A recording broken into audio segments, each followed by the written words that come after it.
news is too much news for kids, and when to make sure that you're in the other room talking about adult things.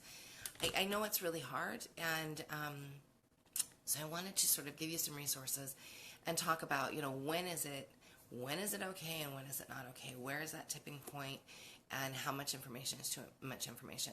For one, I want to say about, it was before my stroke, so probably almost, I would say 5 to 10 years ago, I stopped watching the news completely. Now people say, how could you do that? How could you not watch any news? I don't even follow news on Facebook because y'all tell me what's going on. I can tell by all the hatred and anger that's going on in the group that something is amiss, and then I'll go and look it up, and I'll go, oh, I see. Crap happened over here, and stuff's happening over here, and so, and also my husband, he'll tell me, he knows that I don't, and I don't on purpose, because I need to stay in a good place. Doesn't mean I'm burying my head in the sand. That means I'm working on positive change around me. Those people who are local to me, that's where your real change is going to happen. Your real change happens from local people. What happens in your local space. So as that space grows and that vibration grows, then then it becomes a bigger community, city, state, and bigger from there. So I can't enact a whole lot of change on what the buffoons in Washington, D.C. do in the United States. I just can't. What I can do is I can be kind to my neighbor. I can make sure that I'm an ally to the people who need me, that I stand up for those people, that I work for those, that I work with those people, that I can make sure that, here locally, that we have good relationships. And it's funny, I live in a really big city. I live in San Diego. It is, I think, the 8th largest city in the United States. Is what we figured out that it was. And it's pretty peaceful here. I mean, yeah, crap happens. Crap happens everywhere. There's people that get murdered, and there's people that get robbed. That stuff's always going to happen. But when we're talking about relationships within people, it's a really good relationship within people. People are kind to each other. I live 5 miles from the international border, and guess what? We love our neighbors there, because there's this very lovely relationship between people that come from Mexico to shop here, and we sort of have this this game. If we're at IKEA on Saturday, which is sort of a no-no for me, because it's just insane there on Saturday. But whenever we are, we always count all the Baja plates, because there's a ton of Baja California plates there. And there's this relationship of us going there. So if you follow us on my personal Facebook, we go to Mexico all the time. I've got a lot of dental work to get done. There's some great people there, and we have this great back and forth relationship. And so it is frustrating at best. Frustrating is a really good word to think about what's going on, and sort of how there's this crazy with other people, and how people are really wanting to tighten those things up. And I always go, did y'all know there's already a wall there? There's a big wall with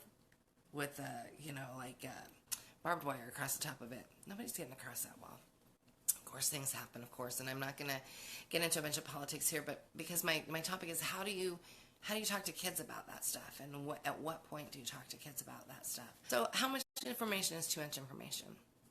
Because there's a lot there, and there's information that is specific to your children, and you absolutely need to tell them those things to protect them. How do you talk to them, little ones, about difficult situations? When it comes to, let's just talk about the Charlottesville thing. My 11-year-old knows that there was some really bad stuff that happened, and that there were some people that were hurt, and that there are some people that are not kind to one another. Because we preach kindness in our house, I didn't have to give a whole long, gory explanation. There are people that were really unkind, and that really hurt some people, and that was enough information. He's 11. Would never give that information to Soraya, ever. She's 6. She doesn't need that information. She doesn't need to have anything near about the news. The only reason why Sam knew was because he heard Eric and I talking. So there again, I have to be more careful sometimes. Sometimes I'm not careful. Sometimes I get so frustrated at our president that I let things slip. And then Sarai's like, what did she say the other day about Donald Trump? I think she said he was the poopist. Something like that. Anyway, that's my cue to go, wait a minute. She shouldn't know anything about Donald Trump. Nothing. And so we have to be really careful when it comes to the hurricanes that are going on right now, and the flooding and the horrible things that our friends in Texas and our friends in Florida, or that are Florida going through it, Texas having just gone through it. How do we talk about that? So we do belong to a church that does a ton of aid. And so that's one thing we talk about. This is where our tithing is going. We know where it's going. So when we pay every week, we know where it's going. We know it's going to things like that.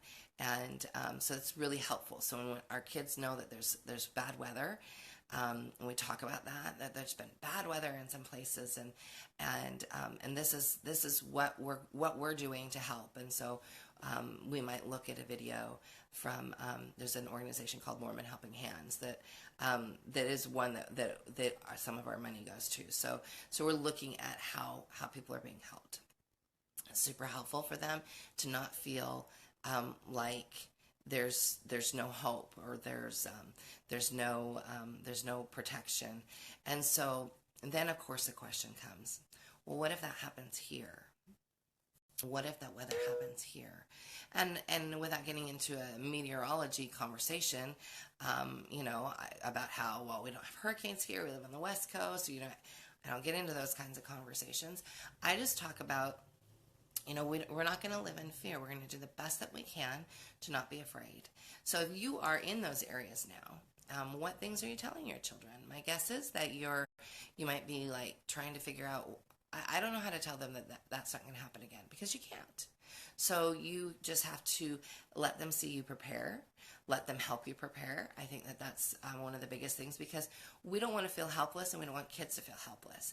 So when you're trying to prepare your house for something like that, and I used to live in the South, so I know Hurricane Opal years and years ago, lived in Montgomery, Alabama, when Opal came through, and even though we were in Montgomery, I know how hurricanes work. When the eye comes up, it doesn't matter how far away you are. We still had a lot of damage, and we were, Montgomery's higher up, and so we still had a lot of damage there, and lost power, but I didn't have any children then. It was just my ex-husband and I were in college, and so I know the damage that can come from that, because I've seen some of that. So I understand feeling helpless yourself. But I think you have to, when you live in those areas, you have to have good evacuation plan. You have to have, you have to have your food storage all in line, and that's that preparedness piece is our job as parents, so that then when that does happen, they're not, freaking out. We can be that rock for them, and it's okay for us to be scared. It's okay for us to be frustrated, but it is definitely a call for us as adults to make sure that we have our wits about us, and even if you think you don't live in a place where that could happen, then maybe you need to really look at, okay, so what are the natural disasters that can happen in my area, and am I prepared for them? And it goes into something deeper, and here's some Mormon coming out in me. Food preparation, natural disaster preparation, all of those things. It's called self-reliance, and if you don't have food storage, you might want to consider having food storage. We're at a place, because we live in a very small space, where I don't have the food storage that I have had in years past. But food storage is great in all situations. It doesn't just have to be when there's a natural disaster. Food storage has been wonderful when we've had lean times with money, when we've not been able to run out and buy the groceries we wanted, but because we had food storage, we always had something to eat. And so, think about those sorts of things. Do you have those plans, those backup plans, so that you are in a good place if something does happen? We figure if there was some reason that we couldn't leave, I'd like to personally have 3 months, and I know we don't have 3 months. I probably only have about a month, maybe not even a full month. Yeah, probably not a full month, but we have some, and so it's good. It's a good idea. Excuse me. It's a good idea to have some backup plan. Doesn't matter where you live. I want you to look at what's going on around you and say, all right, if something were to happen here, where would we go? What would we do? So, do you have family? I have family that lives in Florida, and an aunt that lives in South Carolina. And so I know that was their evacuation route. They went to my aunt's in South Carolina. And that was super helpful. I have a lot of friends that live in Myrtle Beach, in along the coast in South Carolina. I'm sure that they're packing it in to go, further inland if the need arises. So have those escape plans. It's important. It helps you not have to freak out in front of your children. So if you're in a place where you are really trying to figure out sort of what, here we are, we're in it, it's happening. What do we do? How do we navigate that? This is a great book. It's called Healing Stories for Challenging Behavior. Now, I've had this book for a long time, and it doesn't have specific, okay, what do you do if your house is flooded stories, but it has some stories about fear in it that I think are great. And it also has some thoughts about creating your own stories. And so you could take some of these stories and create your own. So if you're not a master storyteller, this is a really good one. There's chapter headings in here. There's one, it's called, this chapter heading says Story and Behavior. What is a story? Some metaphors for story. What is a therapeutic story? What is behavior? Context and relationships. So this really goes into sort of a lot of elements if you're trying to create stories to help your children through any situation. This is a really good handbook for that. Again, it's called Healing Stories for Challenging Behavior. It's by Susan Perro. It's a very good book. It's a great addition to your Waldorf bookshelf, to any bookshelf really. I was thinking about when I purchased this book, and I saw my mom was on here. I was thinking about when I purchased this book, and it was a long time ago when I had an aunt that passed, and my mom was trying to find. We had children that we knew were going to be in the audience for the funeral, and my mom was asking me, what story can I tell to sort of help these children through this. And this book came in handy. We told a story from this book. It seems like it was a story about butterflies or caterpillars dying and becoming butterflies, and sort of it was super helpful. I think that the children really appreciated that they had that space in the funeral to be able to really think about their aunt that they loved so much. So anyways, I think, again, great book. Meadowsweetnaturals.com has got the book, and so I would check that out over at Pamela's site. But anyway, I want you to be very careful what you say. Very careful what you do.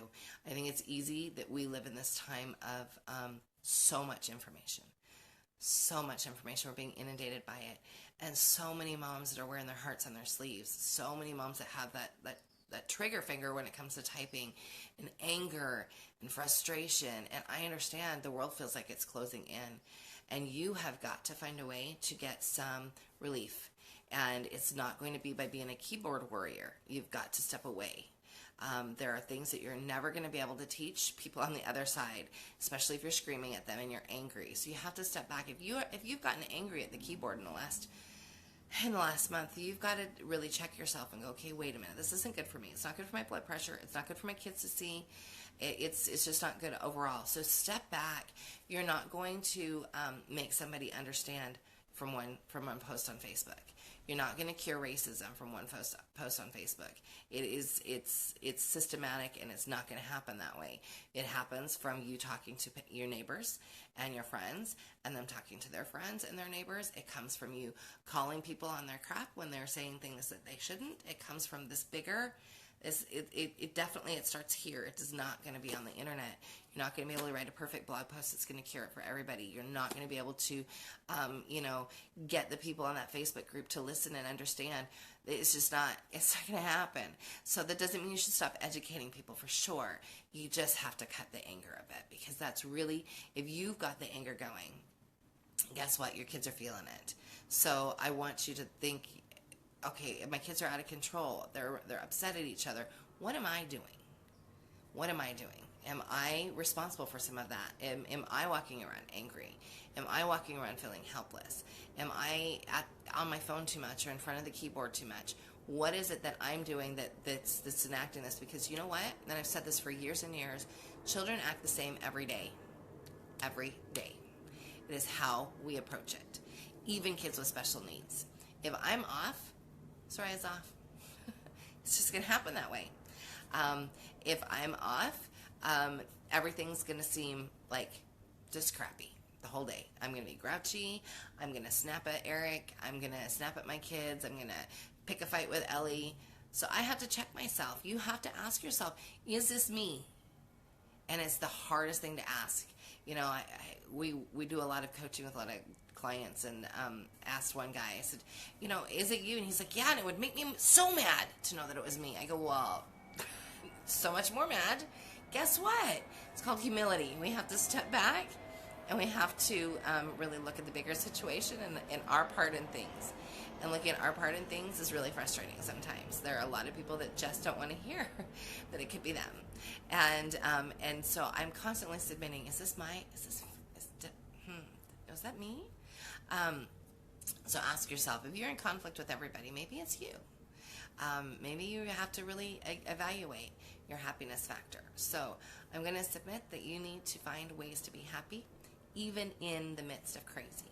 So if you are getting ready for storms or you're living through them right now, my heart goes out to you, my prayers go out to you. I pray that you and your family are safe, and that if you've had to leave your home, I pray that when you come back, it's not so horrible. I'm definitely no expert, but I have studied Steiner for a lot of years, and I've had people say to me, it doesn't matter anymore.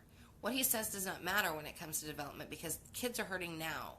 You're right, kids are hurting now. But guess what? The information he gave 100 years ago about how to approach things, about what information to give children, is still very, very, very relevant today. In fact, probably more so. We live in a world of crazy right now, and we have to be that anchor in the storm for them. We have to be. So you've got to arm yourself with what information to give and what information not to give. And it goes down to what they're reading, what they're listening to, what you've got on the TV if you're watching TV. You've got to cut the news out of their lives and really protect them. They need that space, because if we don't, we're going to have more struggle. We need to be able to protect that childhood space for them and really be the anchor that they need. So that's my prayer for you.